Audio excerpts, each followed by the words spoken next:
আমি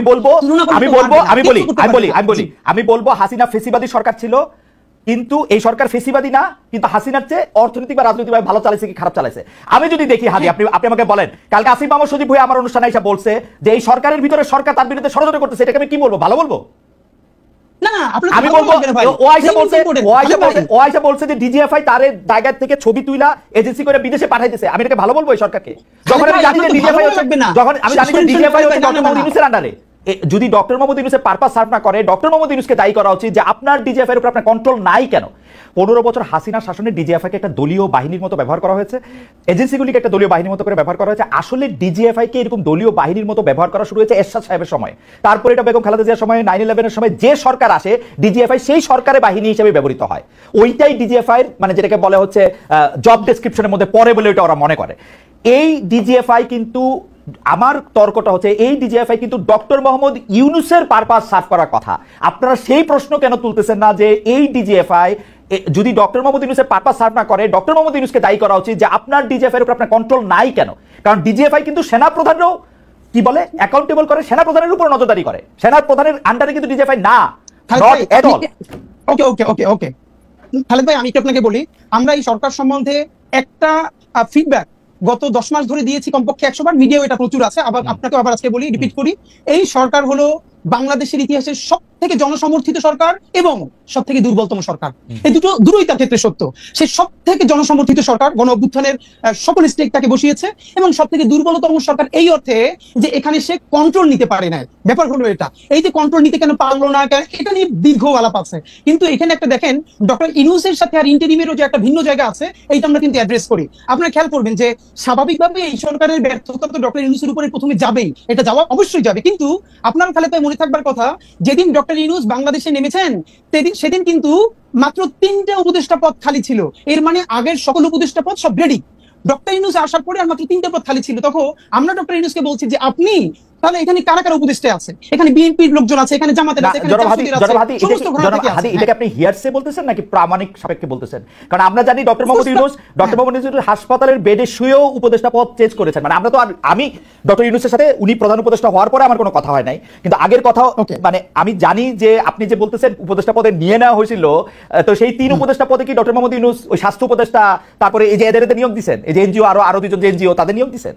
না, হতে পারে, মানে হতে পারে, কিন্তু আমরা হলো যেটা বাকিদেরকে নিয়োগ দিছে, এই সমস্ত গণ অভ্যুত্থানের শক্তি সবাই মিলে দিচ্ছে, কারণ পলিটিক্যাল পার্টি সবাই বসছে, বিএনপি বসছে, জামাত বসছে, এবি পার্টি বসছে, ছাত্ররা বসছে, কিন্তু আমাদের তর্কটা ওই জায়গা না। আমরা ভাই আপনারা যেটা মূলত বলতে চাই, দেখেন এই যে মাসুদ ভাই এখন পর্যন্ত যেটা বললো, মুশকিলটা হইলো যেমন আপনি আমার সরাসরি আমার একটা পরিচয় আছে যে আমি এই জুলাই বিপ্লবের বলি অথবা জুলাই গণ অভ্যুত্থানের বলি, এটার একটা শরীক, আমরা সবাই মিলে হাসিনাকে তাড়াইতে বাধ্য করছি, এর মানে এগুলোর ব্যাপারে আমাদের কোনো গ্লানি নাই। কিন্তু মাসুদ ভাইয়ের ক্ষেত্রে যেটা ব্যাপার, মাসুদ ভাই দেখেন আপনি যখন কথা বলছিলেন, আপনাকে তখন মাসুদ ভাই প্রথমে বলেছে একটা যে লীগের পান্ডা ছাড়া আর কেউ এটাকে অস্বীকার করবেন, এর মানে লীগকে তিনি প্রথমবার পান্ডা বললেন, এইটা শুনে তো দর্শকরা খুশি হবে। একটু পরে এই যে কাজটা মাসুদ ভাই করেছেন, ওইটাই হলো বাংলাদেশের জন্য সামনে। আপনি কি মাসুদ ভাইয়ের কথা বিশ্লেষণ করবেন? তাহলে আপনি মাসুদ ভাইয়ের কথা বিশ্লেষণ করেন, আমি আপনাকে স্মরণ করাই দেই যে মাসুদ ভাই লীগকে পান্ডাই প্রথমবার বলতেছেন না, দর্শককে খুশি করার জন্য বলতেছেন না, এবং গত 15 বছর ধরে অন্ততপক্ষে 50,000 বার তিনি এইসব কথা বলেছেন। আচ্ছা ভাই, তাহলে আমি আপনাকে মনে করাই দিই, মাসুদ ভাই যদি গত 15 বছর ধরে এটা বলে থাকে, এর সাথে আরেকটা সত্য হলো শাহবাগে যখন নিকৃষ্টতম মব হয়েছে বাংলাদেশের, এবং সেটাকে আমার দেশ যখন ভীষণভাবে ব্যানার হেডিং করে এক্সপোজ করছে যে শাহবাগে ফ্যাসিবাদের পদধ্বনি, তখন মাসুদ ভাইয়ের প্রোফাইলে এখনো আছে 10ই ফেব্রুয়ারি 2013 মাসুদ ভাই একটা স্ট্যাটাস দিছে আমার দেশের, সেইটার যে এইটার নাম যদি হয় সাংবাদিকতা তাহলে আমি লজ্জিত।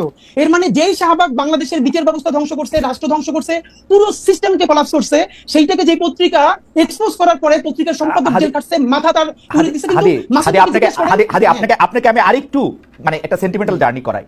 আমার দেশ পত্রিকা কিন্তু শাহবাগের এই আন্দোলনকে সমর্থন করেছে। আপনি 2013 সালের 6 ফেব্রুয়ারি, 7 ফেব্রুয়ারি, 8 ফেব্রুয়ারি পত্রিকা দেখেন, 9 ফেব্রুয়ারি বা 10 ফেব্রুয়ারি, আমার আপনার মতো এত শার্প ব্রেন না, কিন্তু 9 ফেব্রুয়ারি এসে তারা এটাকে প্রতিধ্বনি বলেছেন, ফেসিবাদের প্রতিধ্বনি হোক, যে প্রতিধ্বনি বলেছেন সেটা বলেছেন।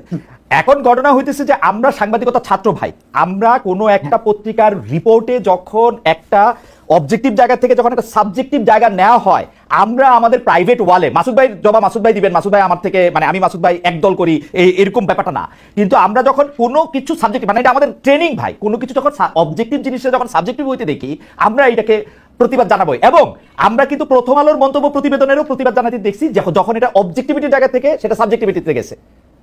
খালেদ ভাই এই আলাপটা হলো পলিটিক্যাল কারেক্টনেসের জায়গা। মাসুদ ভাই তো শুধু সাংবাদিক না, মাসুদ ভাই মূলত যেটা করে এটা অ্যাক্টিভিজমই করে, এটা তো সমস্যা না। পৃথিবীর বহু বড় সাংবাদিকরা প্যারালালি সাংবাদিক এবং অ্যাক্টিভিস্ট, কোনো সমস্যা নাই। কিন্তু সমস্যা হলো মাসুদ ভাই যখন এই যে শাহবাগে প্রতিধ্বনি যখন আমার দেশ বলে এইটা যদি সাংবাদিকতা হয় তাহলে মাসুদ ভাই যখন লজ্জা পায়, সেই মাসুদ ভাই এইমাত্র যেটা করলো সেই লিগকে পান্ডা পড়লে পরের লাইনে বলতেছে যে আগের সরকারের চেয়ে ভালো চালাতে পারছে, এই সরকারের হাজারটা সমস্যা আছে। আমরা বলবো এই সরকারের দায়ও বাংলাদেশের সকল জনগণের, যে যা পারবে না। কিন্তু আপনি কি এটাকে কোনোভাবে গত ফ্যাসিবাদী আমলের সাথে তুলনা করতে পারবেন? কেন তুলনা করলে কি হবে? আমি বলবো হাসিনা ফেসিবাদী সরকার ছিল, কিন্তু এই সরকার ফেসিবাদী না, কিন্তু হাসিনার চেয়ে অর্থনৈতিক বা রাজনৈতিকভাবে ভালো চালাইছে কি খারাপ চালাইছে। আমি যদি দেখি হাদি, আপনি আমাকে বলেন, কালকে আসিফ মাহমুদ সজীব ভাই আমার অনুষ্ঠানে এসে বলছে যে এই সরকারের ভিতরে সরকার তার বিরুদ্ধে ষড়যন্ত্র করতেছে, এটাকে আমি কি বলবো? ভালো বলবো? আমি বলবো ও আইসা বলছে যে ডিজিএফআই তার জায়গা থেকে ছবি তুইলা এজেন্সি করে বিদেশে পাঠাইতেছে, আমি এটাকে ভালো বলবো এই সরকারকে? যখন আমি জানি যে ডিজিএফআই হচ্ছে ডক্টর মোহাম্মদ ইউনূসের আন্ডারে। খালেদ ভাই এই সরকারের সবথেকে বেশি সমালোচনা ইনকিলাব মঞ্চের চেয়ে বেশি কেউ করে নাই, শব্দ ধরে ধরে বাক্য ধরে ধরে গত একটা বছর। আপনি জাস্ট পত্রিকা দেখেন, আপনি মিডিয়া দেখেন। কিন্তু প্রবলেম হলো আপনি যখন ফ্রেমিংটা, আপনি যখন একটু আগে বললো না যে এই যে ভাই একটু আগে বললো যে আপনি যখন জিজ্ঞেস করলেন মাসুদ ভাইকে যে তাহলে এর আগের যে ওই যে বর্তমান উত্তরের মেয়র সে যোগ্য না, তাহলে আসলে যোগ্যতাটা কি? তখন ভাই বললো যে ধরে নিচ্ছি তারা চোর, মানে ধরেন খোকা ভাইয়ের কথা বলেছে, আদিক সাহেবের কথা বলেছে। এর মানে মাসুদ ভাই বলছেন ধরে নিচ্ছি চোর, এর মানে কি চোর ধরে নেওয়া লাগবে? তারা চোর না।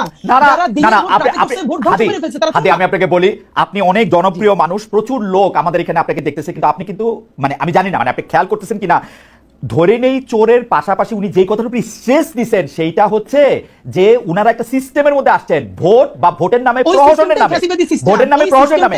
আর উনি আসছেন, আর এজাজ সাহেব আসছেন কালকে আসিফ মাহমুদ সজীব ভাই বলছে যেটা সরকারের উপদেষ্টা পরিষদ সিদ্ধান্ত নিয়েছে, আমাকে দিয়ে মানে আমি এটা এক্সিকিউট করছি মাত্র। এখন খালেদ ভাই এটা আপনার কাছে ভালো সিস্টেম লাগতেছে? আমার কাছে ভালো উত্তর আছে, আমার কাছে ভীষণ ভালো উত্তর আছে, আমি দিব না। যদি আমি সরকারের স্পোকসপারসন হইতাম আজকে, আমি যদি শফিক ভাই হইতাম অথবা আমি যদি এনসিপির মুখপাত্র হইতাম, তাইলে আমি উত্তরগুলো দিতাম। কিন্তু আমি যেহেতু ইনকিলাব মঞ্চের মুখপাত্র, এই সরকারের আমি তো 1000 টাকা টিক করি, সুতরাং আমি তাকে ডিফেন্ড করব না। আমি শুধু বলে নিচ্ছি যে এই যে শব্দগুলো চয়নের জায়গা, যে ধীরে ধীরে যেরকম ন্যারেটিভ নির্মিত হয়, আমি শুধু এই জায়গাটা ফোকাস।